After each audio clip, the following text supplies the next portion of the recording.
Hello and welcome everyone.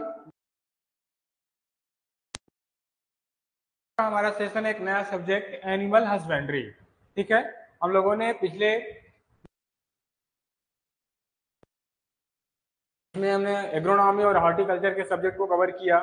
दो subject जिसमें आपके लगभग और फिर आपके जो हॉर्टिकल्चर है उसमें लगभग आपके हो चुके होंगे। और आई होप कि आप लोग उसके साथ साथ रिवाइज भी कर रहे होंगे जितना। हमारा एक नया सब्जेक्ट है एनिमल हस्बेंड्री। अगर पिछले सब्जेक्ट से कोई डाउट हो, कोई कंफ्यूजन हो, तो आप उसको आज लास्ट के 10 चलिए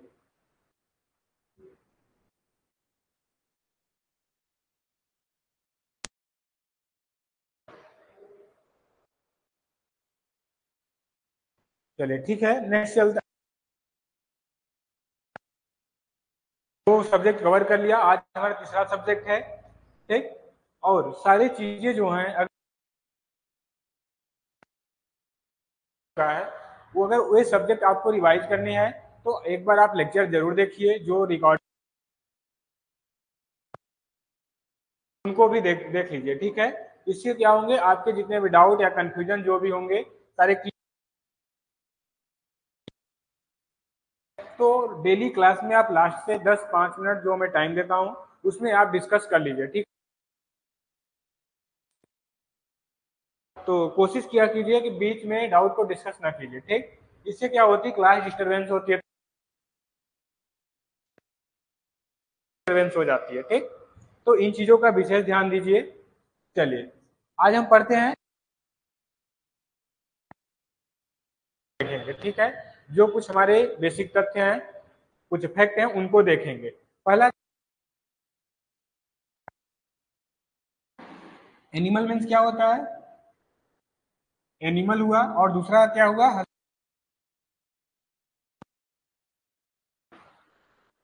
हस्बेंड्री। दो हुए। तो एनिमल मीन्स क्या हुआ? हमारा पशु। इसको क्या बोलते हैं?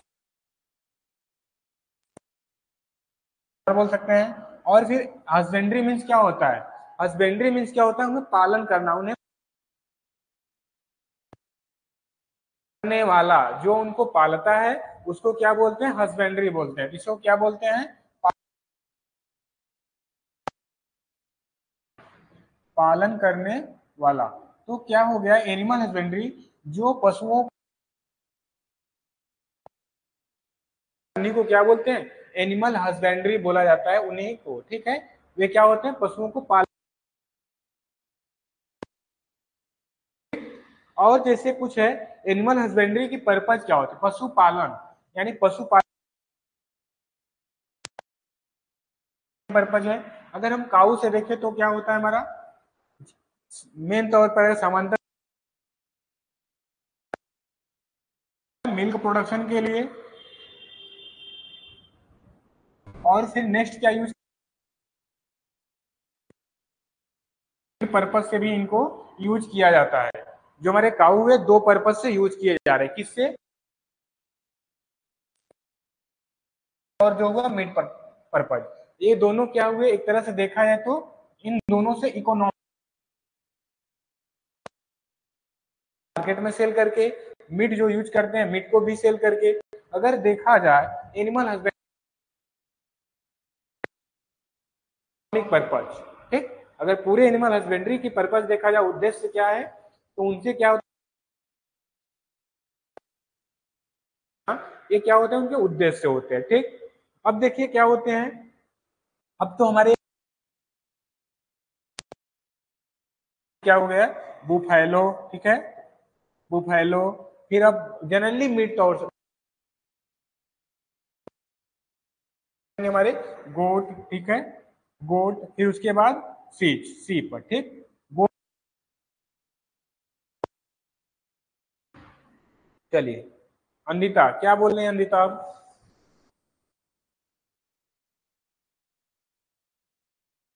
बात चली जा रही है।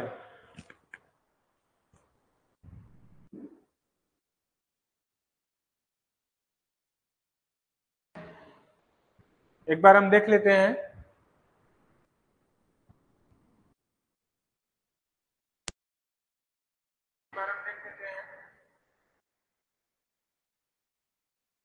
वॉइस क्लियर है?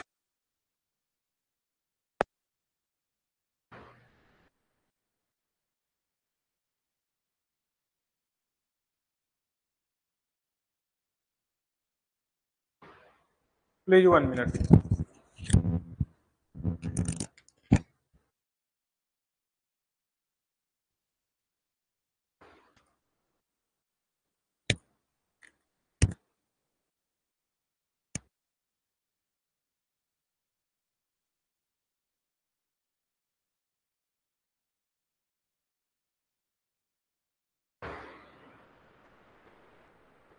संदिता, अब आवाज आपको सुनाई दे रही है? एक कंफर्मेशन दे दीजिए, आपको आवाज क्लियर है, एस और नो?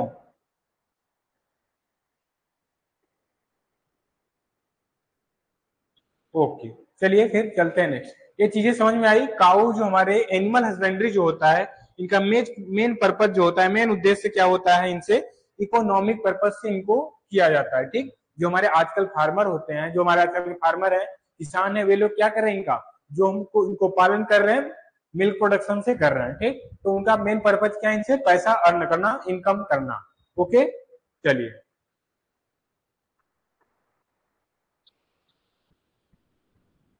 चलिए ठीक है,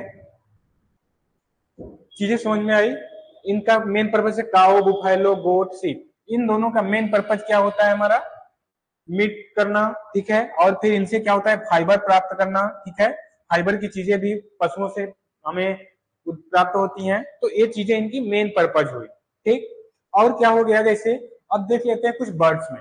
बर्ड्स में क्या होता है, देखिए अगर मुर्गी पालन, ठीक है, आप पोल्ट्री फार्म में देखेंगे तो ये भी दो तरह के होते हैं। कौन कौन से होते हैं, एक वाला होता है लेयर, ठीक है, एक होता है लेयर, दूसरा होता है ब्रॉयलर।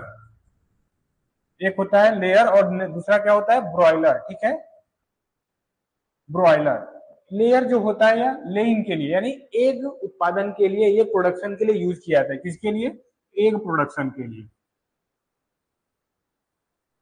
एग प्रोडक्शन के लिए यूज किया जाता है क्या, लेयर। जो हमारी लेयर होती हैं वह एग प्रोडक्शन के लिए यूज किया जाता है, और जो ब्रॉयलर होते हैं वह कैसे, मीट के लिए यूज किया जाता है। कैसे, मीट के लिए यूज किया जाता है। अब देखिए इन दोनों का क्या है, अलग अलग है, इनका उद्देश्य भी अलग अलग, पर्पज भी क्या है, अलग अलग है। ठीक, ये चीजें क्लियर। अब देखिए इनका क्या होता है, ये जो हमारे ब्रॉयलर होते हैं, ब्रॉयलर जो होते हैं, यह अपने फॉर्म पे किसान या फिर जो इनको पोल्ट्री फार्म बना यूज करता है, अब उनको तैयार करता है कितने, 45 से 60 दिन में। ठीक है, कितने, 45 से 60 दिन में। अब एक हुआ लेयर की बात कर रहे थे, अब ब्रॉयलर की बात कर रहे थे। ठीक, सॉरी, ठीक है, एक लेयर था, दूसरा क्या था, ब्रॉयलर। तो जो हमारे लेयर होते हैं, ये कितने दिन में क्या होते हैं, एक लेइंग के लिए लगभग 5 से 6 मंथ में। ठीक, कितने, लगभग 5 से 6 मंथ में ये तैयार होते हैं। कौन, लेयर। ये किसकी बात कर रहे हैं हम, बर्ड की बात कर रहे हैं, यानी जो मुर्गी की बात कर रहे हैं। ठीक है, पोल्ट्री फार्म की, पोल्ट्री फार्म की बात कर रहे हैं। ठीक, तो इसमें एक लेयर होता है ब्रॉयलर। जो हमारे लेयर होते हैं वह कितने दिन में, 5 से 6 मंथ में तैयार होते हैं, और जो हमारे ब्रॉयलर होते हैं वह 45 से 60 दिन में क्या होते हैं, तैयार हो जाते हैं। ठीक, ये डेज में। तो अब देखिए क्या है, इन दोनों का स्पीसीज तो सेम है। ठीक है, स्पीसीज क्या है, सेम है, दोनों पोल्ट्री है, बट क्या है, इनको रियरिंग करने का मेथड क्या है, अलग अलग है। ठीक है, इनको पालने का जो मेथड है वह क्या है, अलग अलग है। ब्रॉयलर को क्या करेंगे, हमें अच्छा उनके लिए इन्वायरमेंट रखेंगे, उनके लिए प्रॉपर ढंग से सारी व्यवस्था होनी चाहिए, पानी की, उनके फीड के लिए सब कुछ क्या होनी चाहिए, अच्छे से व्यवस्था होनी चाहिए। ठीक, अब ब्रॉयलर के लिए क्या होता है कि इनके लिए पानी और चारे की, यानी फीड की व्यवस्था करेंगे, अरेंजमेंट करेंगे, और ये 60 से 45 दिन में रेडी हो जाते हैं। ठीक, और जो हमारे लेयर होते हैं, एक लेइंग के लिए यूज किया जाता है, एक प्रोडक्शन के लिए वे 5 से 6 मंथ में क्या होते हैं, तैयार होते हैं। ठीक, कोई डाउट इसमें? अनिता कंफर्मेशन देते रहिए कि आपको चीजें समझ में आ रही हैं, एस और नो। अगर समझ में आ रही हैं तो एस लिखा करिए, नहीं समझ में आती तो आप नो लिख दिया करिए। ठीक है, मैं समझ जाऊंगा कि आपको चीजें समझ में आ रही है या नहीं। ठीक, चलिए, ये चीजें क्लियर, जो कुछ बेसिक बेसिक चीजें मैं उनको बता दे रहा हूँ। ठीक, ये तो हुए हमारे कुछ एनिमल हस्बेंड्री में जो टर्मिनोलॉजी है, ठीक है, लेयर, ब्रॉयलर, इन सारी चीजें, ठीक। अब देखते हैं, अब आते हैं किसमें, पोल्ट्री, अपने काऊ के बारे में, ठीक है, जो काऊ, बुफैलो, इन सब के। अगर आपने देखा होगा जो काऊ होते हैं उनके क्या होते हैं, हम्प होते हैं। हम्प क्या होता है, अब आप बोलोगे कि सर हम हम्प बोल रहे हैं, हॉर्न बोल रहे हैं, तो ये क्या होता है, हम्प क्या होता है, हॉर्न क्या होता है, ठीक है अंदिता, अगर आपको पता है तो कमेंट चैट बॉक्स में लिखिए हिंदी में कि क्या होता है यार। देखिए हम्प क्या होता है, हम्प क्या होता है, कुबड़, ठीक है, एक हम्प होता है, और दूसरा क्या बात करते हैं, हॉर्न की। हॉर्न क्या होता है, सिंग बोलते हैं इसको, इसको क्या बोलते हैं, सिंग। और ये क्या होता है, कुबड़, ठीक, कुबड़, ये दो हुए, ठीक।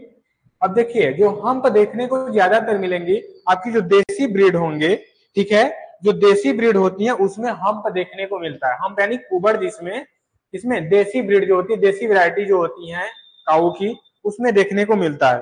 तब बात करते हैं, इसमें दो तरह की होती है, ठीक है, गाय कैसे होती है, दो तरह की होती है। एक क्या होता है इसमें, काऊ, देसी काऊ होती है, ठीक है, जिसे बोलते हैं इंडिजिनस भी बोलते हैं,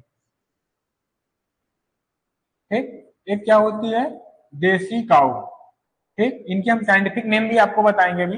ये हुए, एक होती है देसी काऊ, दूसरा क्या होती है, एक्जोटिक, ठीक, एक्जोटिक काऊ, ठीक, इनको क्या बोलते हैं, इंडिजिनस भी बोला जाता है, ठीक, इंडिजिनस भी बोला जाता है, ठीक है, इनको देसी बोला जाता है, और एक एक्जोटिक यानी जो बाहर से हमारी वैरायटी को लाया गया है इंडिया में, ये क्या हुए, एक्जोटिक। ये क्या होती है, बोस टेरस होती है, क्या होती है, बोस टेरस। और एक्जोटिक काऊ, एक्जोटिक काऊ को क्या बोलते हैं, बोस टेरस भी बोला जाता है, ठीक। देख लीजिए क्या बोलते हैं इन्हें, बोस टेरस, बोस टेरस, इनको क्या बोला जाता है, Bose indicus, Bose indicus, indicus, ठीक है। जब भी आप साइंटिफिक नेम या उनके वैज्ञानिक नाम लिखेंगे तो उनके नीचे अंडरलाइन कर देंगे, ठीक है। अगर ऐसे आप बुक में देखेंगे तो इटैलिक वर्ड में लिखा होता है, अगर आप अपने कॉपी पे लिखते हैं तो इसको क्या करेंगे, अंडरलाइन इस तरह से करेंगे, ठीक। चलिए इन सारी चीजों का आप नोट्स बनाते हैं या फिर नहीं, अंदिता ऐसा नो बताइए, इन सारी चीजों का आप नोट बनाती हैं या नहीं।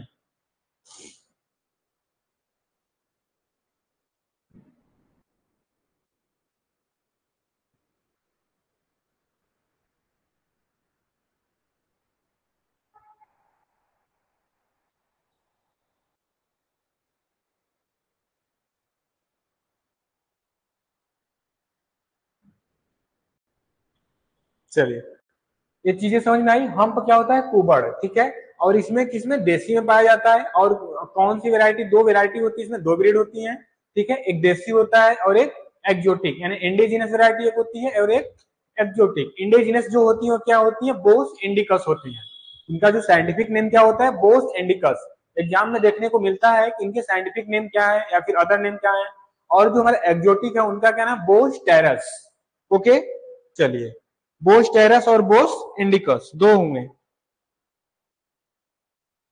अब चलिए, अब नेक्स्ट क्या करते हैं, अब चलते हैं किसमें, हॉर्न। हॉर्न क्या होते हैं, इन्हें सिंग बोलते हैं। जो पशुओं को दो देखेंगे ऊपर कान के बगल में ऊपर ऐसे निकले होते हैं, थोड़े से कर्व टाइप में होते हैं, कैसे होते हैं, थोड़े से कर्व टाइप में होते हैं, इस टाइप के होते हैं, ठीक, दोनों तरफ से। तो ये क्या हुए, इनके हॉर्न होते हैं, ठीक, इन्हें बोलते हैं सिंग।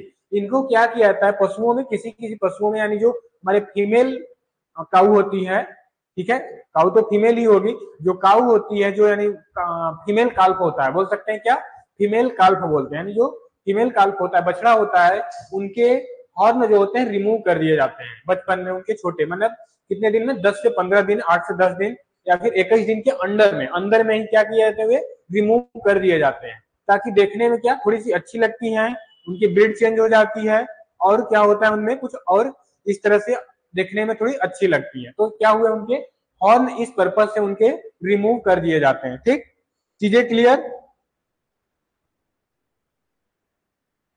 दो चीजें, ये सब सारी चीजें क्लियर हो गई, आगे चलें। चलिए अब देखिए कुछ और टर्मिनोलॉजी देखते हैं क्या है। अब सबसे मेन जो है इसमें समझना है कि बुल क्या होता है, बुलॉक क्या होता है, बुलॉक बुलर क्या होते हैं, ये चीजें हमको समझना है, ठीक। जो हमारे बुल क्या होते हैं, जो अनकस्टर्ड होते हैं। कैसे? जो अनकस्टर्ड होते हैं, अनकस्ट्रेशन, जिनके अनकस्ट कस्टर्ड मीन्स क्या होता है पहले? कस्टर्ड मीन्स क्या होता है? बधियाकरण। यानी आप सुने होंगे जैसे कि ह्यूमन में किया किया जाता है,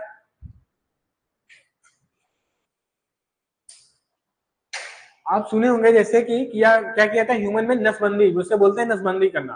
तो वैसे ही पशुओं में जो एनिमल होते हैं उनमें क्या किया जाता है? कस्टर्ड किया जाता है।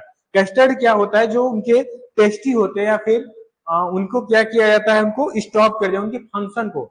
जो एनिमल, मेल एनिमल जो होते हैं, यानी बोल सकते हैं बुल जो होते हैं, उनके जो बुलॉक होते हैं उनमें अनकस्टर्ड, जो अब देखिए कस्टर्ड पहले समझिए। तो जो उनके बधिया कर या नसबंदी कर दिया जाता है, ठीक। नसबंदी करने से क्या होता है? उनको रिप्रोडक्टिव कैपेसिटी, यानी रिप्रोडक्टिव क्षमता जो होती है वो क्या होती है? खत्म हो जाती है। अगर रिप्रोडक्टिव कैपेसिटी उनकी खत्म हो जाती है, ठीक है, लॉस हो जाती है, तो अब क्या हो जाता है? वो एनर्जी में चेंज हो जाता है, ठीक है, मैकेनिकल एनर्जी में वो धीरे धीरे चेंज होने लगता है। तो क्या बोला जाता है कस्टर्ड में कि रिप्रोडक्टिव कैपेसिटी को चेंज करके फील्ड वर्क के लिए उन्हें कन्वर्ट कर दिया जाता है, ठीक। चीजें क्लियर? अब देखिए कस्टर्ड से समझ में आया, कस्टर्ड, ठीक, ये चीजें समझ में आया। और इसी में एक होता है अनकस्टर्ड। क्या होता है? अनकस्टर्ड, ठीक है। अनकस्टर्ड इसका मतलब होता है बधिया ग्रहण, यानी जिन पशुओं में टेस्टी, उनके जो टेस्टी या टेस्टोस्टेरोन होते हैं उनके फंक्शन को स्टॉप कर दिया जाता है, उन्हीं को क्या बोला जाता है? कैस्टर्ड बोला जाता है उस प्रोसेस को, ठीक। अनकस्टर्ड जिनमें ये प्रोसेस नहीं किया जाता। अब देखिए, अब इसी से हम बुल, बुलॉक और बुलर में क्या कर सकते हैं? डिफरेंस को फाइंड कर सकते हैं, क्या डिफरेंस होती है, ठीक है। साढ़ और बैल में क्या डिफरेंस होता है, हम यहीं से इनको क्या कर सकते हैं? डिफाइन कर सकते हैं, ठीक।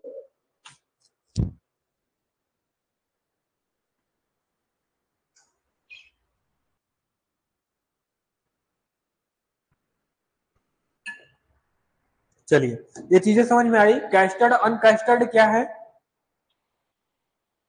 कैस्टर्ड अनकैस्टर्ड क्या है? ये चीजें समझ में आई आपको? ऐसा नो?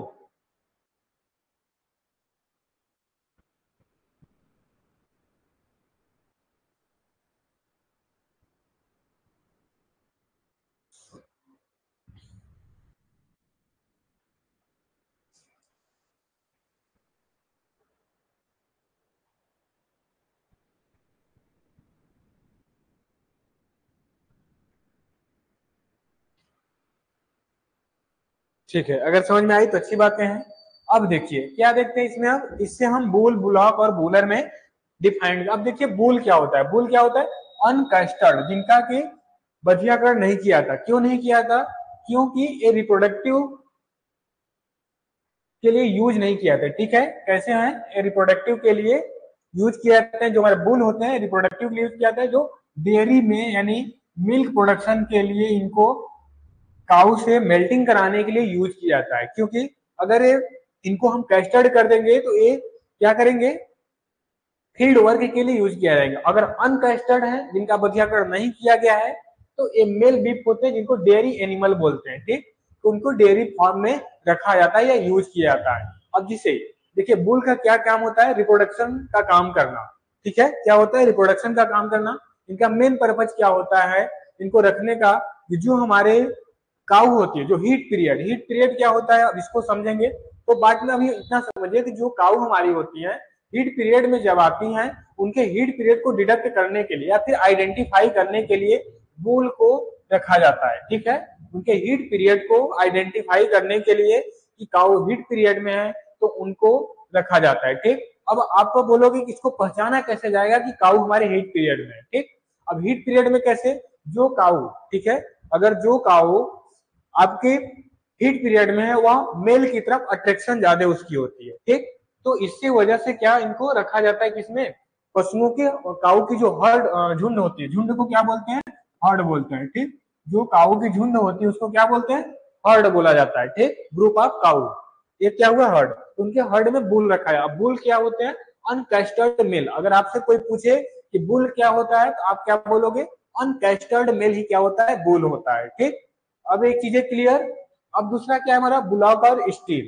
ये क्या होते हैं मेल बोआइन, जो मेल बोआइन क्या होते हैं कैस्टर्ड होते हैं, जिनका कि बधियाकरण कर दिया गया था after developing secondary physical characteristics of A bull, ठीक, जिनका कि बधियाकरण कर दिया गया हो, ठीक है, जो कि क्या करें मेल बोआइन जो होते हैं कैस्टर्ड होते हैं after develop the secondary physical character, उनकी जब द्वितीय फिजिकल कैरेक्टर उनकी डेवलप होती है तो फिर उनके बुल का तो उनको क्या किया जाता है कैस्टर्ड कर दिया जाता है। अब पूछिए आपसे बुलॉक क्या होता है, तो कैस्टर्ड मेल बोआइन, ठीक है, क्या बोल सकते हैं मेल बोआइन कैस्टर्ड, या फिर बोल सकते हैं castrated male, that is called bull यार बुलॉक, सॉरी बुलॉक, ठीक है। बुल क्या होता है अनकैस्टर्ड, बुलॉक क्या होता है कैस्टर्ड मेल। चीजें क्लियर। अब देखिए कॉल्फ जो होता है, जो काऊ का छोटा बच्चा, जो काऊ का छोटा बच्चा है, जो काऊ का बच्चा पैदा होता है उसे क्या बोलते हैं कॉल्फ बोलता है, ठीक है। अब नेक्स्ट क्या है हिफर। चीजें समझ में आ रही हैं कि यंग बीफ, जो यंग बीफ होते हैं या जो काऊ होती है डेयरी एनिमल आइदर मेल और फीमेल, ठीक, वे क्या होते हैं कॉल्फ होते, मेल हो या फीमेल हो, बच क्या होना चाहिए छोटा होना चाहिए, जो डेयरी मिल्क में डेयरी फार्म में काऊ से पैदा हुई हो, ठीक। अब क्या है हिफर, हिफर क्या होती है जो सेक्सुअली रूप से मैच्योर हो चुकी हो बट क्या हुआ बच्चे देने के लिए रेडी ना हो, यानी फिर हीट पीरियड में ना हो उसके पहले, यानी फिर 18 से 24 मंथ की एज की जो होती है उन्हें क्या बोला जाता है हीफर बोला जाता है, ठीक है। जो काऊ या फिर जो मेल जो फीमेल कॉल्फ कितने दिन की 18 से 24 दिन की होती है, 18 से 24 मंथ की होती है, उन्हें क्या बोला जाता है हीफर बोला जाता है, ठीक। ये कभी कभी आपसे एग्जाम में दिन में भी पूछ लिया जाता है, इसलिए आप इससे डाउट नहीं हो जाएगा। ये कितने 18 से 24 मंथ, ठीक। अब देखिए कॉल्विंग, काल्विन, काल्विन से पहले देखते हैं स्प्रिंगर। स्प्रिंगर क्या होते हैं, ठीक है, काल्विन है, काल्विन से पहले क्या आता है स्प्रिंगर एक होता है, ठीक।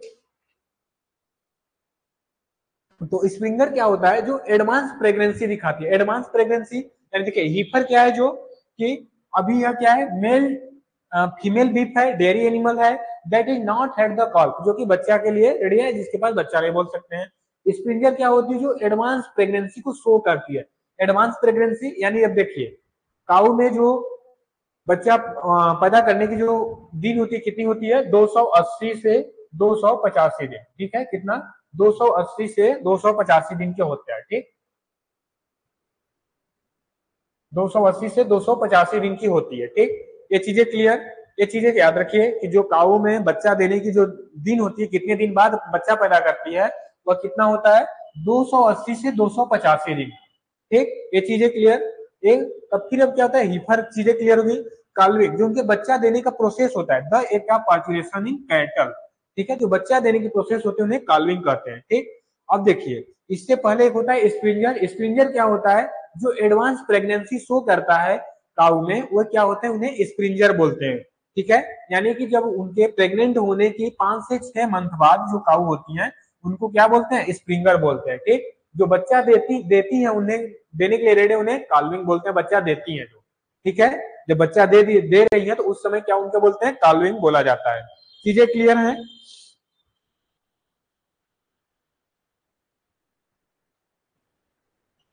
अब काऊ क्या है फीमेल बीफ या डेयरी एनिमल, जो डेयरी एनिमल होते हैं, ठीक है, that has the head calf, जो बच्चा दे चुकी है जो अपने बच्चे को पैदा कर चुकी है उन्हीं को क्या बोलते हैं काऊ बोला जाता है, ठीक।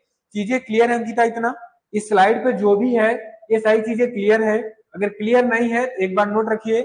ऐसे जितने भी हमारे कुछ एक स्लाइड दो स्लाइड और हैं इनमें जो कुछ टॉपिक है मैं पढ़ा के आपको डाउट ले पूछ लूंगा, ठीक है।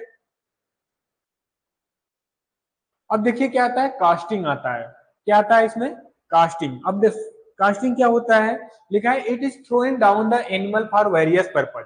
थ्रोइंग डाउन मतलब जो हमारे एनिमल होते हैं वह फीमेल हो या मेल हो, ठीक है, या फिर समझ सकते हैं मेल, मेल को कैस्टर्ड करने के लिए क्या किया जाएगा पहले उन्हें जमीन पे गिराया जाएगा, रस्सी बांध के उनको जमीन पे पहले लिटाया जाएगा या गिराया जाएगा, तो इस लेटाने या गिराने की विधि को क्या कहते हैं कास्टिंग कहते हैं। अब देखिए वेरियस पर्पज यानी सिर्फ इनको जो कैस्टर्ड करने का मेथड होता है क्या होता है बर्डीजो कैस्टर्ड बोलते हैं, ठीक है। जो इनको कैस्टर्ड करने का मेथड होता है क्या बोलते हैं बर्डीजो में कैस्टर्ड बोलते हैं, इसको याद रखिए क्या बोलते हैं बर्डीजो कैस्टर्ड।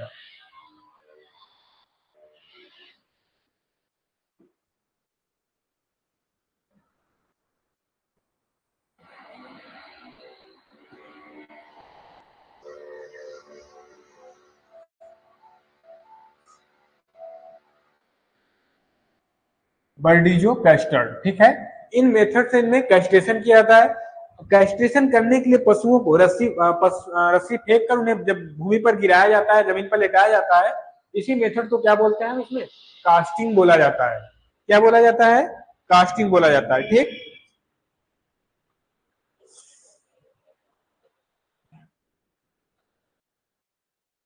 चलिए अब क्या है टीजर।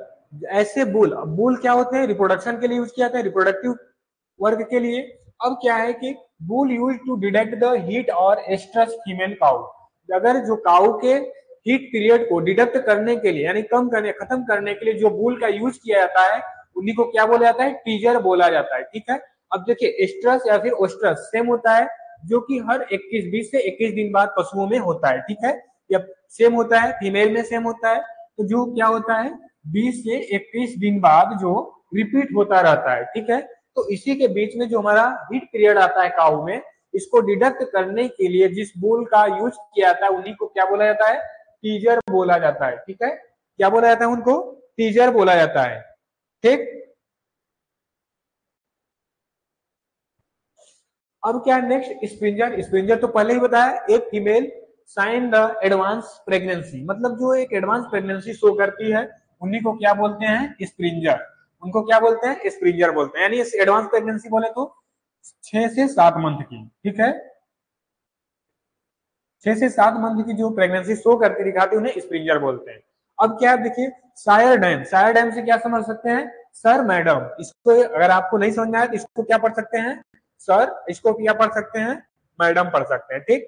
अब देखिए सर क्या होते हैं, सर मेल होता है, ठीक है। और मैडम क्या होती है, फीमेल होती है, ठीक। चीजें क्लियर।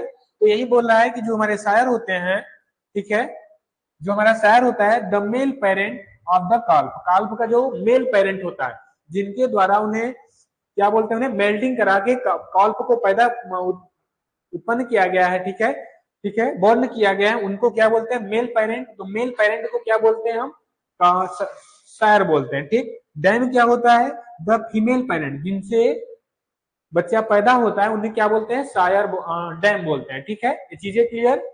जो हमारा मेल पेरेंट होता है उन्हें शायर बोलते हैं, जो फीमेल पेरेंट होता है काल्प का, ठीक है, उन्हें क्या बोलते हैं, डैम बोलते हैं, यानी मैडम बोलते हैं, ठीक। अगर आप इससे पढ़ोगे सर मैडम से, तो आपको चीजें क्लियर होंगी। सर क्या होते हैं, मेल होते हैं, तो मेल क्या होगा, male parent of the calf. Calf का जो मेल पेरेंट होगा उसे क्या बोलेंगे, शायर बोलेंगे। जो डैम होता है, मैडम से पढ़ समझ सकते हैं। मैडम क्या होती है, फीमेल होती है। जो काऊ का फीमेल पेरेंट होता है उसे क्या बोलते हैं, डैम बोलते हैं। चीजें क्लियर। अभी तक कास्टिंग, टीजर, स्प्रिंजर, शायर और डैम, ये 4 5 चीजें क्लियर है आपको। कास्टिंग क्या होता है एक बार मैं आपको भी रिवाइज करा दूंगा, ठीक है। अब नेक्स्ट क्या है, फ्री मार्टिन। फ्री मार्टिन क्या होता है, आप किसी केस में देखे होंगे, अगर ह्यूमन कोई देखेंगे, क्या होते हैं, ट्विन पैदा होते हैं। कैसे, ट्विस्ट, यानी बोलते हैं जुड़वा पैदा हो गया, ऐसा बोलते हैं। कभी कभी रेयर केस में होता है, ह्यूमन में जो होता है रेयर केस में, यानी कभी कभी, ठीक है। एक आध 200 में से एक आध दो हो जाता है ऐसा, तो उन्हें क्या बोलते हैं, ट्विन बोलते हैं। तो अब ट्विन की बात समझिए पहले, इसे क्या।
अब आवाज आ रही है अनिता, ऐसा नो, हेलो। आवाज आ रही है अब?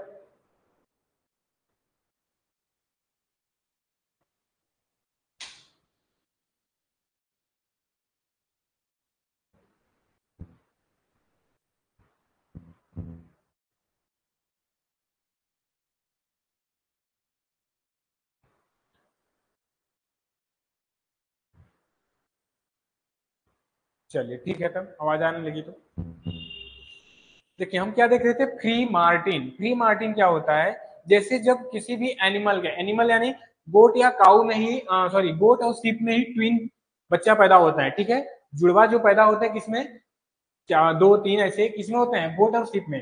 काऊ और बुफैलो के केस में ऐसा नहीं होता है, ठीक। काऊ और बुफैलो के केस में ट्विन का कोई वैसा होता नहीं है, ठीक। और जो गोट और शीप में ट्विन देखने को मिलते हैं, उनमें से अगर दो पैदा हुए हैं, अगर एक क्या है, एक क्या है उसमें से, एक हमारा क्या है, बुल काल्फ है और दूसरा हीफर काल्फ है, यानी एक मेल है दूसरा फीमेल है, ठीक। काल्फ जो है एक मेल काल्फ है, एक फीमेल काल्फ है। अगर मेल काल्फ क्या है, सामान्य है, यानी कि उसके रिप्रोडक्टिव कैपेसिटी भी ठीक है, वह काम करने के लिए भी सही है, ठीक। और जो हमारा फीमेल काल्फ है वह क्या है, स्ट्राइल है, उसकी रिप्रोडक्टिव क्षमता सही नहीं है, वह कैपेसिटी नहीं है उसके अंदर। तो जो हमारा स्ट्राइल हीफर होती है उसी को क्या बोलते हैं, फ्री मार्टिन बोला जाता है, ठीक। ये चीजें क्लियर आपको? फ्री मार्टिन क्या होते हैं, अगर किसी केस में दो बच्चे पैदा होते हैं किसी एनिमल को, उसमें से एक सामान्य हो दूसरा स्टेराइल हो, ठीक है। एक नॉर्मल हो जहां पे दूसरा क्या हो, स्टेराइल हो, तो जो स्टेराइल कल्प होता है उसी को हम क्या बोलते हैं, फ्री मार्टिन बोलते हैं। इस जो स्टेराइल कल्प है वह मेल और फीमेल कोई भी हो सकता है, ठीक। फ्री मार्टिन कौन हो सकता है, मेल और फीमेल कोई भी हो सकता है। समझ में आई अमिता, फ्री मार्टिन क्या है?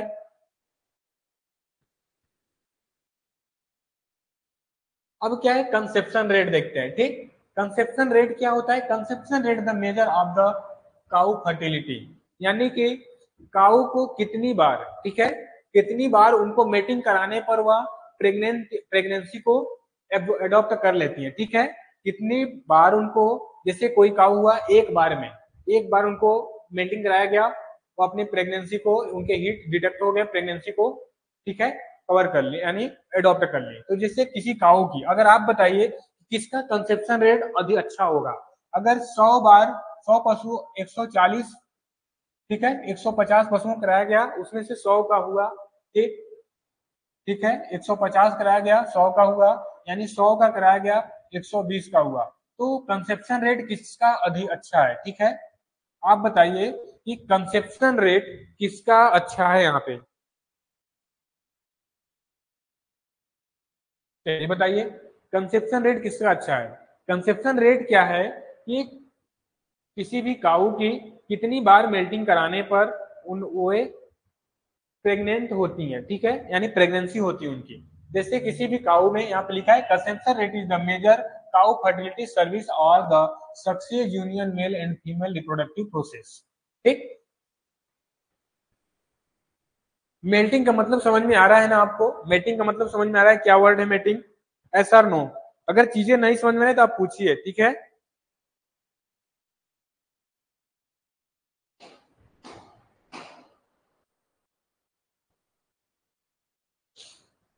चलिए बताइए, अगर किसी भी झुंड में 150 कराया गया, 100 उसमें से प्रेग्नेंट हुए, यानी फिर 100 में 120 कराया गया तो 100 हुए, तो कंसेप्शन रेट किसका अच्छा हुआ, ए का और बी का?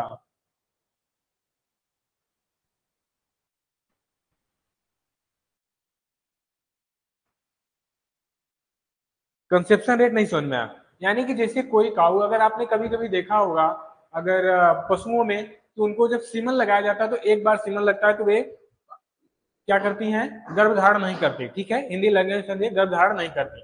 फिर क्या करता है, दूसरी बार कराया जाता है। कभी कभी ऐसा सिचुएशन आती है कि दो बार तीन बार चार बार कराया जाता है तो नहीं होता है, ठीक है। तो इस तरह से क्या बोलते हैं, जो उनकी क्या होती है, कंसेप्शन रेट होती है। तो पशुओं, किसी भी काऊ को कितनी बार मेल्ट कराने पर, मेल से किसी भी फीमेल को मेल से कितनी बार मेल्ट कराने पर वह गर्भधारण करती है, वह उसी को क्या बोलते हैं, कंसेप्शन रेट बोलते हैं। अगर एक बार कराए आप, गर्भधारण कर ली, प्रेग्नेंट हो गई, तो बहुत अच्छी, उनका कंसेप्शन रेट क्या है, अच्छा है, ठीक है।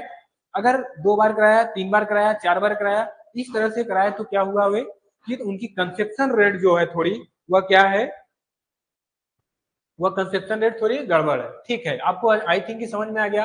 आपने बताया कि कंसेप्शन रेट किसका अच्छा है, बी का। बी जो है यह सही ऑप्शन है कि इसका कंसेप्शन रेट अच्छा है। यानी इसमें 100 पशु का कराया, उसमें से 150 कराया, 100 ही उसमें से क्या हुई, प्रेग्नेंट हुई। अगर 120 कराया, 100 प्रेग्नेंट हुई, तो किसका हुआ आपका जो अच्छा कंसेप्शन रेट किसका हुआ, बी। ठीक, यानी कि आपको चीजें समझ में आई। ठीक, अब क्या है सर्विस। सर्विस क्या होता है कि जब कोई मेल, ठीक है, जो मैच्योर मेल किसी भी काऊ से मेल्टिंग करता है या उसको कवर करता है, उसको पकड़ता है, तो उसी को क्या बोलते हैं, प्रोसेस को सर्विस बोलते हैं। उसको क्या बोलते हैं, सर्विस बोला जाता है। ठीक, जब कोई भी मैच्योर मेल, ठीक है, जब कोई भी मैच्योर मेल बुल, ठीक है, मैच्योर मेल किसी फीमेल को कवर करता है, उसके ऊपर चढ़ता है या फिर उसे मेल्ट करता है, तो उसी को क्या बोलते हैं, हम सर्विस बोलते हैं। अब सर्विस पीरियड क्या होता है, it is the period between date of calving and date of the conception. जैसे कि आप एक चीजें बताइए, जब कोई भी काऊ जब प्रेग्नेंट हो जाती है, प्रेग्नेंट होने मतलब कि जब वे हीट पीरियड में थी, पशु बुल से उनका मेल्ट कराया गया, तो वे क्या हुई, प्रेग्नेंट हुई। ठीक, प्रेग्नेंट होने के बाद कितने 200 से 280 से 285 दिन क्या लगते हैं उनमें, बच्चा पैदा करने के जो बीच में रेट दिन लगते हैं। ठीक, जो उनके बच्चा पैदा करने के बीच में दिन होते हैं कितने, 280 से 285 दिन में होती हैं। तो क्या इस बीच में आप बताइए, क्या इस बीच में काऊ हीट पीरियड में आएगी, एस आर नो, अनिता आप इसका रिप्लाई दीजिए, क्या काऊ इस बीच में हीट पीरियड में आएगी या नहीं, एस आर नो।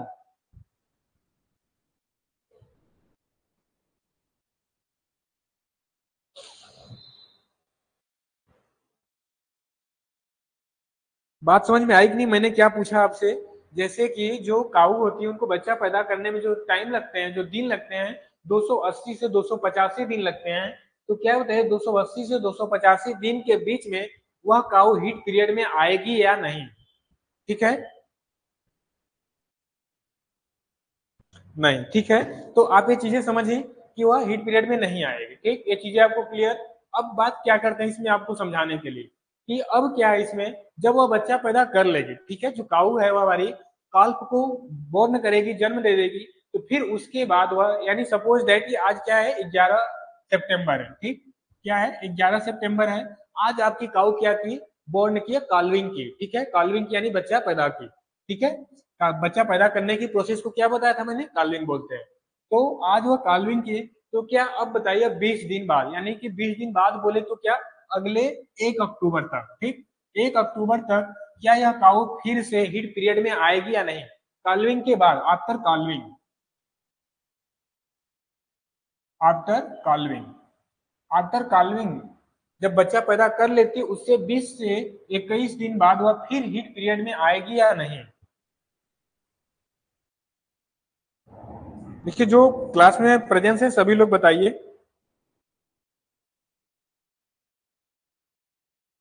ठीक है, आएगी, बट क्या करेंगे, देखिए कुछ मैसेज आ रहा है कि ठीक है वह आएगी, फिर क्या है 20 से 21 दिन बाद फिर हीट पीरियड में आएगी।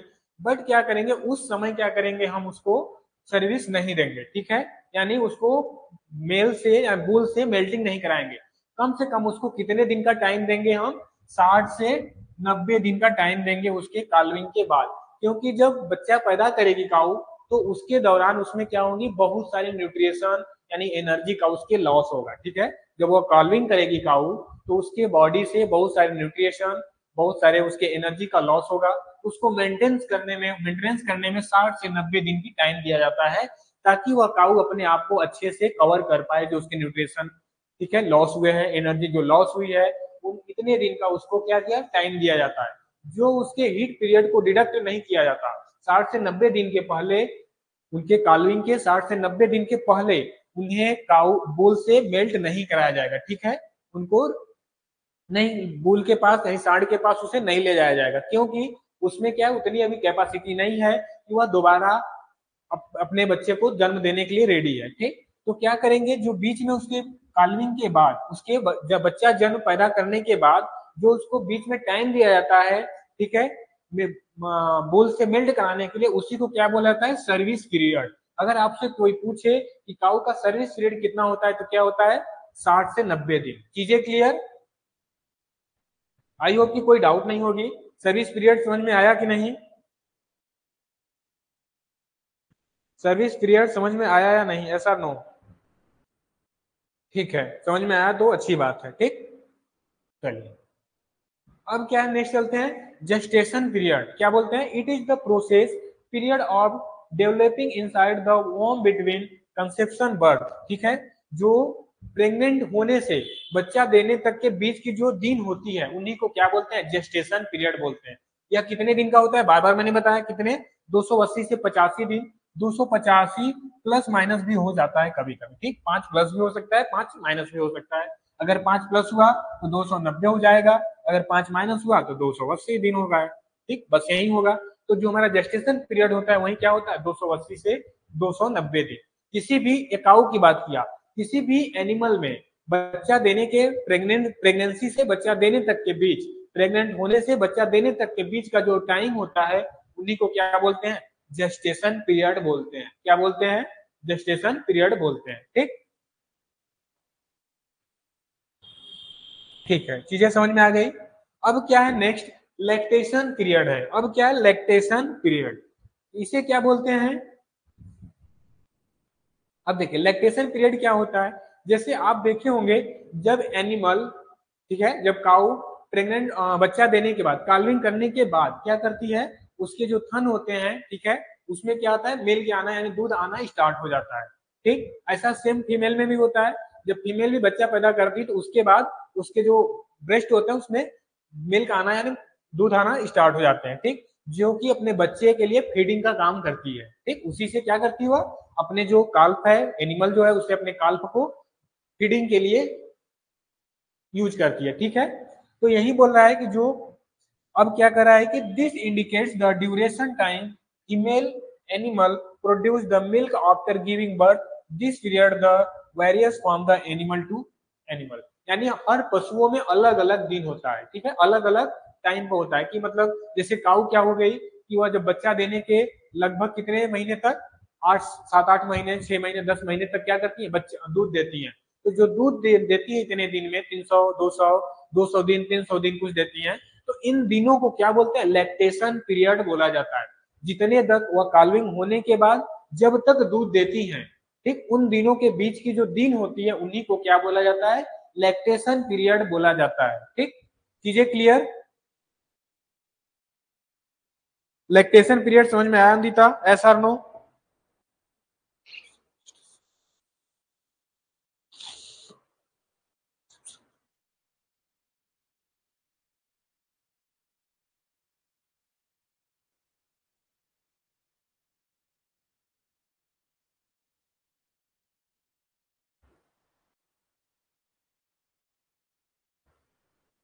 चलिए, लैक्टेशन पीरियड भी समझ में आया। तो हम एक आपको ऑर्डर देते हैं, तो बताइए क्या सही है इस ऑर्डर में? ठीक, पहले काऊ क्या करेगी? ऑर्डर हम आपको देंगे, मेल्टिंग, ठीक है, कॉन्सेप्शन, सुनते रहिए, थोड़ी सी नहीं समझ में आएगी तो कंसेप्शन, कंसेप्शन के बाद क्या होगा? वह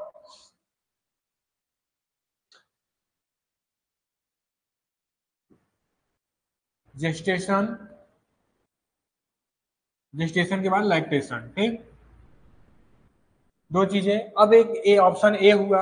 ऑप्शन बी की बात करें तो क्या हो जाएगा? पहले मेल्टिंग, ठीक है,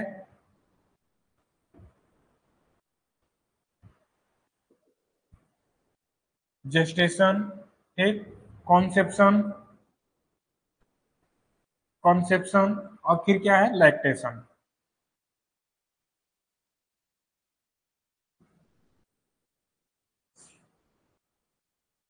लैक्टेशन। तो इसमें बताइए ए और बी में कौन सा ऑर्डर सही है? पहले काउ मेल्टिंग करेगी, कंसेप्शन करेगी, जेस्टेशन करेगी, लैक्टेशन करेगी, या फिर पहले काउ मेल्टिंग करेगी, पहले जेस्टेशन होगा, फिर कंसेप्शन, फिर लैक्टेशन? तो ए और बी में कौन सा ऑर्डर की सही है, आप बताइए।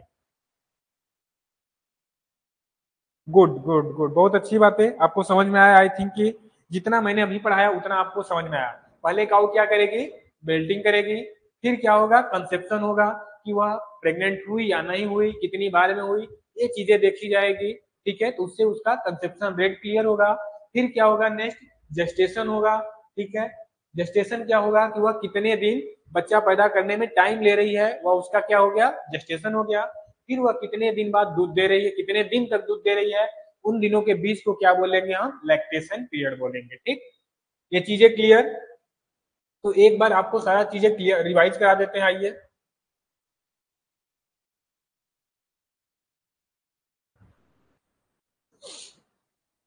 अब देखिए क्या थे हम लोग, बुल। देखिए बुल क्या है, अनकैस्टर्ड मेल। ठीक है, अनकैस्टर्ड मेल, अनकैस्टर्ड मेल को क्या बोलते हैं, बुल बोलते हैं। अब क्या है, बुलॉक और स्टील, जो अनकैस्टर्ड मेल हैं, ठीक है, जो कैस्टर्ड मेल हैं उनको क्या बोलते हैं, बुलॉक बोलते हैं। कैस्टर्ड मेल क्या करते हैं, फील्ड वर्क के लिए यूज किए जाते हैं, क्योंकि कैस्टर्ड मेल में क्या किया जाता है, उनके रिप्रोडक्टिव कैपेसिटी को डाइवर्ट किया जाता है, फील्ड वर्क के लिए डाइवर्ट किया जाता है, एनर्जी में डाइवर्ट कर दिया जाता है। ठीक, अब नेक्स्ट क्या है, कॉल, जो काऊ का छोटा बच्चा होता है, फिर यंग कॉल्फ बच्चा, ठीक है, जो यंग होता है, बीफ होता है, उसी को क्या बोलते हैं, हम कॉल्फ बोलते हैं। हीफर क्या होती है, जो फीमेल बीफ या डेयरी एनिमल क्या होती है, मैच्योर होती है, सेक्सुअली मैच्योर होती है, बट क्या होती है वह जेस्टेशन, जेस्टेशन सॉरी, हाँ, क्या बोलते हैं कि उनको मैच्योर होती हैं, और कितने दिन की होती है, 18 से 24 मंथ एज की होती है। और फिर इसके बीच में कहा जाता है स्पेंजर, जो एडवांस प्रेगनेंसी को शो करते हैं, 6 से 7 महीने की प्रेगनेंसी को शो करते हैं, उन्हें हीफर बोलते हैं, सॉरी, उनको क्या बोलते हैं, स्प्रिंजर बोलते हैं। कॉल्विंग, जो बच्चा देने की प्रक्रिया होती है, उन्हें कॉल्विंग बोलते हैं। जो बच्चा दे चुकी होती है काऊ, जो बच्चे को फीडिंग कराती है, उन्हें क्या बोलते हैं, काऊ बोलते हैं। ठीक, अब नेक्स्ट क्या है इसमें, कास्टिंग है। ठीक है, पशुओं को रस्सी बांधकर जमीन पे लेटाना, किसी भी कार्य के, किसी भी काम के पर्पज से, उन्हें क्या बोला जाता है, कास्टिंग बोला जाता है। जो काऊ में हीट या ओस्ट्रस साइकिल को डिडक्ट करने के लिए यूज किया जाता है, उन्हें क्या बोलते हैं, उस बुल को टीजर बोलते हैं। अब नेक्स्ट है स्प्रिंजर, पहले ही बताया, a female bovine showing sign a advance pregnancy, ये क्या हुए हमारे, स्प्रिंजर हुए। शायर क्या होते हैं, जो मेल पेरेंट्स होते हैं काल्फ के, उन्हें शायर बोलते हैं। डैम यानी मैडम क्या होती है, मैडम या डैम क्या होती है, जो फीमेल पेरेंट होती है कॉल्प की, उन्हें क्या बोलते हैं, डैम बोलते हैं। प्री मार्टिन क्या है, यदि किसी भी एनिमल के जुड़वा बच्चे, यानी दो बच्चे पैदा हो रहे हैं, एक नॉर्मल है, दूसरा स्टेराइल है, तो स्टेराइल कॉल्प को, यानी स्टेराइल बच्चे को ही क्या बोला जाता है, प्री मार्टिन बोला जाता है। ठीक, यदि किसी भी एनिमल, ठीक है, यानी गोट या सीप, यही दो देते हैं ज्यादातर ट्विन। ठीक, तो जो सीप यार गोट की जो बच्चे हैं, ठीक है, उनको, उनमें से दो हुए, अगर एक नॉर्मल है, दूसरा स्ट्राइल है, तो जो स्ट्राइल बच्चा है उसी को हम क्या बोलते हैं, प्री मार्टिन बोलते हैं। ठीक, ये चीजें क्लियर। अब क्या है नेक्स्ट हमारा, कंसेप्शन, यानी कि काऊ को कितनी बार मेल्टिंग कराने पर वह प्रेग्नेंट हुई, प्रेगनेंसी को आई, उसने गर्भधारण किया, उसने, उसी रेट को क्या बोलते हैं, कंसेप्शन रेट बोलते हैं। ठीक, देखिए जो कंसेप्शन रेट होता है वो 60 से 70% तक होता है। कैसे समझते हैं, अगर किसी भी हर्ड में, यानी काऊ ऑफ ग्रुप, ठीक है, ग्रुप ऑफ काऊ, ठीक, ग्रुप ऑफ काऊ, इसको क्या बोलते हैं, हर्ड बोलते हैं। ठीक, क्या बोलते हैं, हर्ड। अगर इसमें, इस हर्ड में 100 काऊ हैं, कितने, 100 काऊ हैं, तो अगर 100 को मेटिंग कराया गया, तो क्या करेंगे, इसमें से 60 से 70 काऊ ही क्या होंगी, प्रेग्नेंट हो पाएंगे। ठीक, तो जो हमारा कंसेप्शन रेट होता है वो कितना होता है, 60 से 70% कंसेप्शन रेट होता है। ठीक, एनिमल का जो कंसेप्शन रेट होता है वो कितना होता है, 60 से 70%। इसको याद रखिएगा, आपके एग्जाम में, टेस्ट में, कहीं भी आपसे पूछा जा सकता है कि कंसेप्शन रेट कितना होता है, 60 से 70 दिन होता है, 60 से 70% होता है। ठीक, चलिए अब नेक्स्ट क्या है, सर्विस पीरियड। जब कोई बुल, ठीक है, कोई मेल एनिमल फीमेल एनिमल को से मेल्टिंग करता है, उनको कवर करता है, उनके ऊपर चढ़ता है, तो उसी को क्या बोलते हैं, सर्विस। ठीक, सर्विस पीरियड क्या होता है, उनके कॉल्विंग के बाद, ठीक है, उनके कंसेप्शन और कॉल्विंग के बाद, जो उनके क्या कहते हैं, कंसेप्शन करने की जो टाइम दिया जाता है, उसी को क्या बोलते हैं, सर्विस पीरियड। सर्विस पीरियड 60 से 90 दिन का होना चाहिए। ठीक, ठीक, चीजें क्लियर। जैसे काऊ को काल्विंग करने के बाद जब दोबारा बुल से उनको मेल्टिंग कराया जाए, तो कितने दिन बाद कराना चाहिए, वो 60 से 90 दिन बाद कराना चाहिए। इसी को क्या बोलते हैं, सर्विस पीरियड बोलते हैं। ठीक, अब जेस्टेशन क्या है, बच्चा देने के बीच का जो डिफरेंस होता है, प्रेगनेंसी से उनके बच्चा देने के बीच का जो दिन होता है, उन्हीं को क्या बोलते हैं हम, जेस्टेशन पीरियड भी बोलते हैं। ठीक, अब यह अलग अलग एनिमल में अलग अलग होता है। ठीक, चीजें क्लियर। लैक्टेशन पीरियड क्या है? बच्चा देने के बाद जब तक काऊ या फिर कोई भी एनिमल दूध देता है या मिल्क प्रोडक्शन करता है, उसी बीच उनके बीच के दिन को क्या बोलते हैं? लैक्टेशन पीरियड बोलते हैं। सारी चीजें क्लियर हो गई? अंदिता, एस आर नो बताइए। अभी तक सारी चीजें क्लियर हुई आपको? S R no?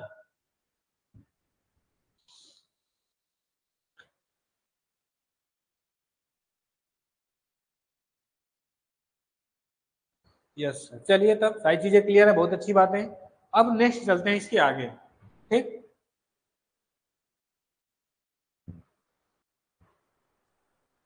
अब देखते हैं क्या है चैलेंज फिट, कुछ और भी हैं। तो आई थिंक अभी जितना पढ़े होंगे आप अच्छे से पढ़े होंगे।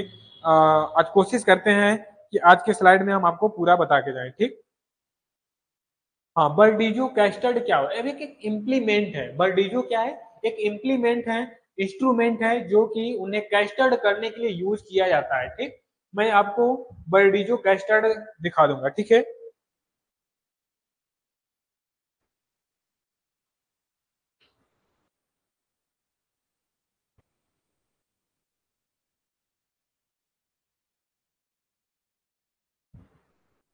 देखिए इसकी इमेज आपको मैं दिखा देता हूं।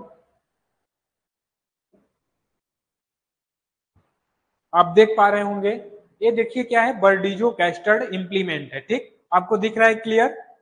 तो ये क्या है, इसी से पशु जो हमारे मेल एनिमल होते हैं उनके कैस्टर्ड किए जाते हैं इसी से, बर्डीजो से। ठीक, ये जो हमारा बर्डीजो है ये इम्प्लीमेंट है, इंस्ट्रूमेंट है। इसी से जो मेल एनिमल है उसका कैस्टर्ड किया जाता है, नसबंदी या बधियाकरण किया जाता है। ठीक, चीजें क्लियर अनिता? समझ में आ गया कि बर्डीजो क्या है? बर्डीजो क्या होता है? बर्डीजो एनिमल को, जो हमारा मेल एनिमल होता है उसको कैस्टर्ड करने के लिए यूज किया जाता है। ठीक,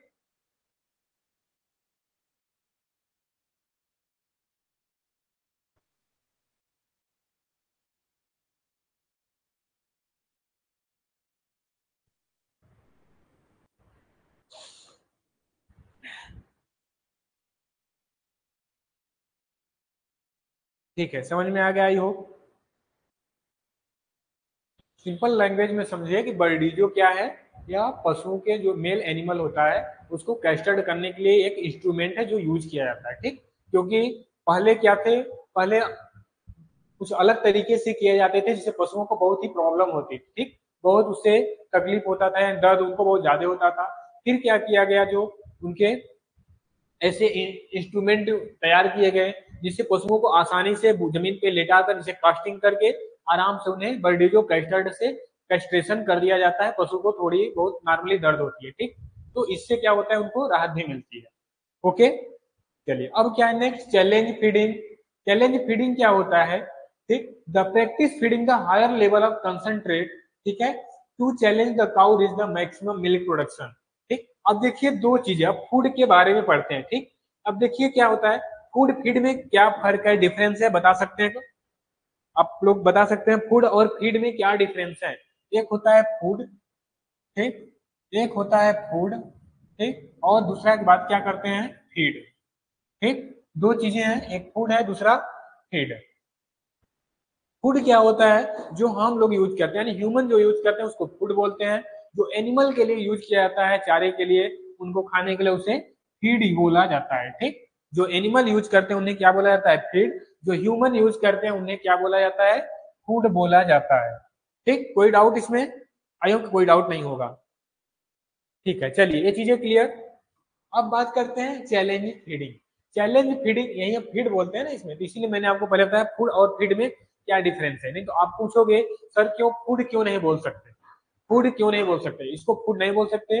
एनिमल को जो दिया जाता है उसे फीड बोलते हैं। ठीक, फीडिंग कराना, फीड करना, ठीक है, ये उन्हों फीड बोलते हैं। ठीक, अब क्या है कि काऊ से मिल्क मैक्सिमम दूध उत्पादन करने के लिए जो चारा दिया जाता है उसी को क्या बोल जाते हैं, चैलेंज फीडिंग बोला जाता है। ठीक, काऊ से यानी किसी भी एनिमल से, ठीक है, काऊ से हम ज्यादातर देखा जाए तो काऊ से या यानी गाय से अधिक दूध उत्पादन करने के लिए जो उनके कंसंट्रेशन, हायर कंसंट्रेशन वाले चारे जो दिए जाते हैं उन्हीं को क्या बोलते हैं, चैलेंज फीडिंग।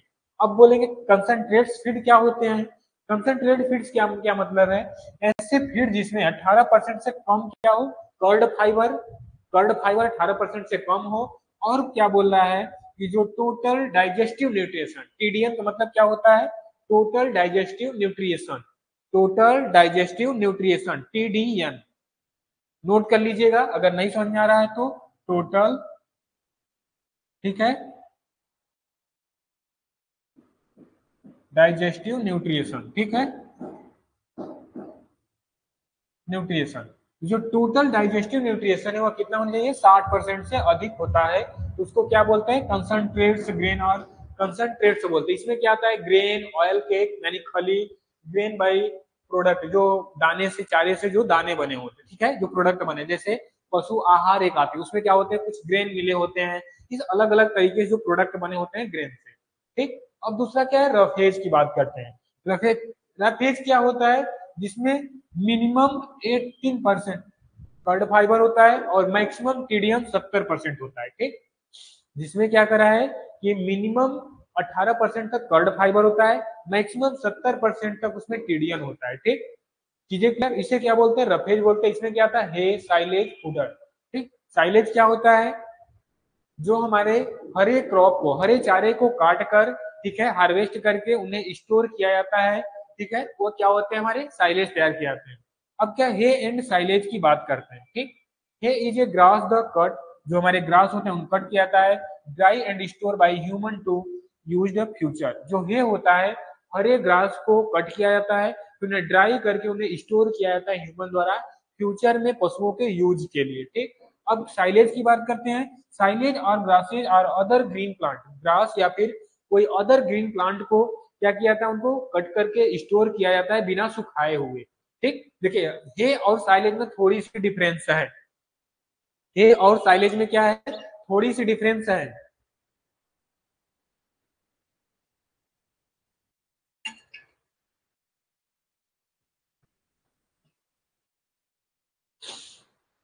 ठीक, जो हमारे हे होता है उसमें ग्रास को कट किया जाता है, उन्हें ड्राई किया जाता है, फिर उन्हें पशुओं के फ्यूचर के यूज के लिए स्टोर किया जाता है। साइलेज क्या होता है, साइलेज में कोई ग्रास या फिर कोई ग्रीन प्लांट को कट करके बिना सुखाए स्टोर किया जाता है, किसके लिए, यूज फिर फ्यूचर के, उनके फ्यूचर के चारे के लिए, ठीक। अब फ्लशिंग की बात क्या करें, द टर्म डिजायरेबल, ठीक है, describe temporarily but the purposeful reach increase in the nutrition. जो टर्म डिस्क्राइब किया जाता है इसमें टेम्परली बट पर्पजफुल, एक टेम्परली होता है बट एक उनका उद्देश्य होता है कि उनमें न्यूट्रिएशन को इंक्रीज किया जाए। Feed around the breeding time, ठीक है, ब्रीडिंग टाइम पे पशुओं में चारे को बढ़ाना, ठीक है, पशुओं में चारे को बढ़ाना ही क्या कहलाता है, फ्लशिंग। कि जब पशु ब्रीडिंग करें, मेल्टिंग करें, तो उस समय क्या करनी चाहिए, उनमें पशुओं के चारे को क्या करना चाहिए, इंक्रीज करना चाहिए, बढ़ा कर देना चाहिए, ठीक। इन्हीं को, उसी को क्या बोलते हैं, फ्लशिंग। यहाँ बोला है द टर्म डिस्क्राइब, जो टर्म डिस्क्राइब किया जा रहा है टेम्परली होता है but purposeful increase the nutrition feed around breeding time, यानी स्टीमिंग अप। जब पशु ब्रीडिंग के टाइम हो, यानी ब्रीडिंग कर रहा हो, वैसे पशुओं को न्यूट्रिएशन बढ़ाकर देना चाहिए, ठीक है। ये चीजें क्या हुई, फ्लशिंग के बारे में बात हुई, ठीक। चलिए, अब क्या है, culling, weaning, scheduling, schedule describe, ठीक है, डिसबर्डिंग। कलिंग क्या है, रिमूवल ऑफ अनडिजायरेबल और unproductive animal from the herd. यानी कोई भी ग्रुप है, पशुओं का जो ग्रुप है, पूरा एक पशु है, पशु के ग्रुप आपने देखा होगा, झुंड हो, झुंड में से जो अनप्रोडक्टिविटी यानी जो कि जिनकी रिप्रोडक्शन क्षमता सही नहीं है, जो अनडिजायरेबल है यानी कोई उनके डिजायर नहीं है, इच्छा अनुसार नहीं है, उन सबको उनसे हटाना, ठीक है। अनडिजायरेबल और अनप्रोडक्टिविटी एनिमल को झुंड से हटाना ही क्या कहलाता है, कलिंग कहलाता है, ठीक। ये चीजें याद रखिए, रिमूवल ऑफ अनडिजायरेबल और unproductivity animal from heard, heard से अनडिजायरेबल अनप्रोडक्टिविटी एनिमल को हटाना, निकालना ही क्या कहलाता है, कलिंग कहलाता है, ठीक। अब नेक्स्ट क्या है, विनिंग। विनिंग क्या होता है, separation of the call from the cow feeding them artificially. यानी जब बच्चा पैदा हो जाए काऊ का, तो उसको क्या करना चाहिए, अपने मदर से, उसके मदर से क्या करके उन्हें अलग करके फीडिंग कराना ही क्या कहलाता है, विनिंग कहलाता है। इसमें क्या होता है, if weaning is the participate 4 days after calving, calving के चौथे दिन, मतलब 4 दिन बाद ही उसे, बच्चे को क्या करना चाहिए, अलग कर देना चाहिए, ठीक। देन फर्दर रेशियो, ठीक है, रोशन हैज टू बी फीड पर देन शेड्यूलिंग डिजायरेबल, ठीक। और फिर क्या करना चाहिए, आर्टिफिशियल तरीके से फीडिंग किया जाता है और उनको अपने इच्छा अनुसार उनके क्या किया जाता है, फीडिंग शेड्यूल को बनाया जाता है, ठीक, कि कब कब उनको शेड्यूल फीडिंग राशन देना है, ठीक। ये चीजें समझ में आई। Separation of the cow from the cow feeding them artificial, यानी जब बच्चा पैदा हो जाए काऊ को, तो अधिक काऊ से अधिक मिल्क लेने के लिए, अधिक दूध उत्पादन करने के लिए बच्चे को अलग कर दिया जाता है, ठीक। उनको फिर आर्टिफिशियली तरीके से फीडिंग कराया जाता है बच्चे को, ठीक। जो उसका काल्प है, काल्प को आर्टिफिशियल तरीके से कराया जाता है। वीनिंग कितने दिन बाद करनी चाहिए, 4 दिन बाद या वीनिंग कर देना चाहिए। फिर then further ration to have been feed as per the scheduled variable, यानी अपने इच्छानुसार उनको शेड्यूल किया जाता है, ठीक। डिसबर्डिंग क्या है, removal of the horn bird. जो हॉर्न आपने देखा होगा कि जब पशु क्या होते हैं, छोटे होते हैं, काल्प जब होता है, उसके सिंग को क्या किया जाता है, रिमूव कर दिया जाता है, ठीक। उसके हॉर्न को क्या किया जाता है, रिमूव कर दिया जाता है। यही बोल रहा है डिसबर्डिंग क्या है, removal of the horn bud of the calf by the mechanical और chemical method asset growth horn, ठीक है। अरेस्ट ग्रोथ यानी उनके ग्रोथ को रोकना, हॉर्न के ग्रोथ को रोकना। अरेस्ट मीन्स क्या होता है, रोकना, ठीक है। यही चीजें हैं अरेस्ट ग्रोथ ऑफ हॉर्न, ठीक। जो हमारा काल्प है उनके हॉर्न को मैकेनिकल या फिर केमिकल लगाकर, मैकेनिकल विधि या फिर केमिकल विधि द्वारा उनके हॉर्न को रिमूव करना, ठीक है। और इसमें क्या होता है, उससे सिंग का ग्रोथ क्या होता है, रुक जाता है। इसी को क्या बोलते हैं, डिसबर्डिंग बोलते हैं। अब क्या स्क्रब बुल है, स्टर्ड बुल है, ग्रूमिंग है, साइलेंट हीट है, ठीक। अब क्या है स्टर्ड, देखते हैं scrub bull, it is non descriptive to the stray village cattle, ठीक। ये नॉन डिस्क्रिप्टिव होते हैं, जो कि ऐसे ही घूमते रहते हैं, जो आवारा पशु होते हैं, ठीक। Bull that use for breeding purpose, जो स्टर्ड बुल होते हैं वह ब्रीडिंग पर्पज के लिए, ठीक है, यानी मेल्टिंग के लिए काउ से यूज किए जाते हैं, ठीक। और जो हमारे स्क्रब बुल होते हैं वह क्या है, आवारा पशु बोल सकते हैं, ठीक। अब क्या है ग्रूमिंग, क्या है, ग्रूमिंग रिफर्स टू द, अनिता स्पीड तो बहुत ज्यादा नहीं हो रही मेरी, समझ में आ रही है ना मैं क्या बोल रहा हूँ, क्या नहीं बोल रहा हूँ, समझ में आ रही है बातें जो समझा रहा हूँ मैं।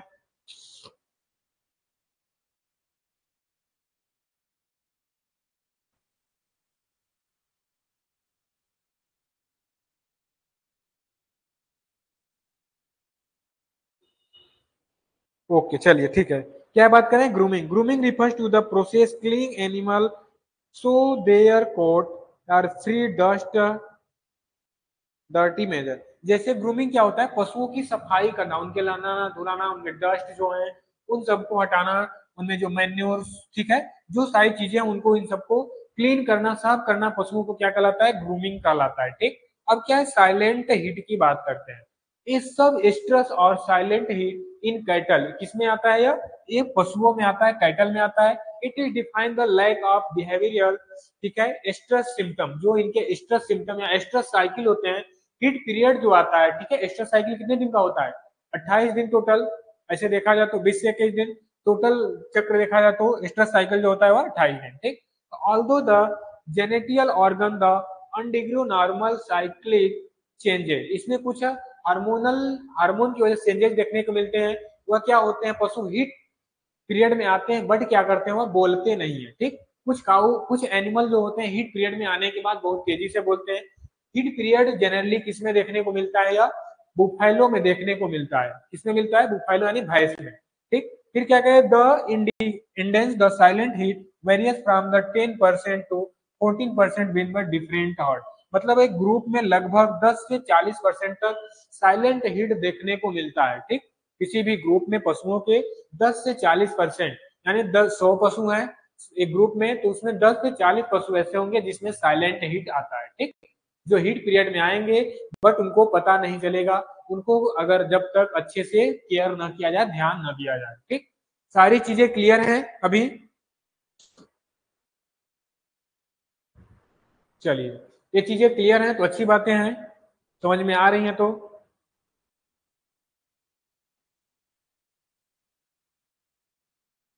देखिए अब क्या है यहाँ तक, अब हम कल लैक्टेशन से आगे देखेंगे कुछ जो हमारे बचे हुए हैं कि, ठीक। तो आज हम लोगों ने यहाँ तक देखा, अभी तक जितना हम लोगों ने पढ़ा वे सारी चीजें समझ में आई आप सभी को, एस आर नो, समझ में आया नहीं,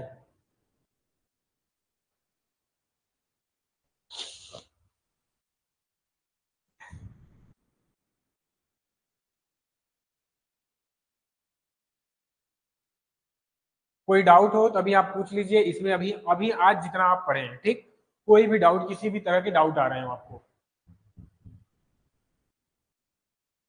कोई डाउट नहीं किसी का? अगर कोई किसी का डाउट नहीं है तो फिर हम क्लास को, चलिए अभी रुके हैं आपके लिए डाउट के लिए।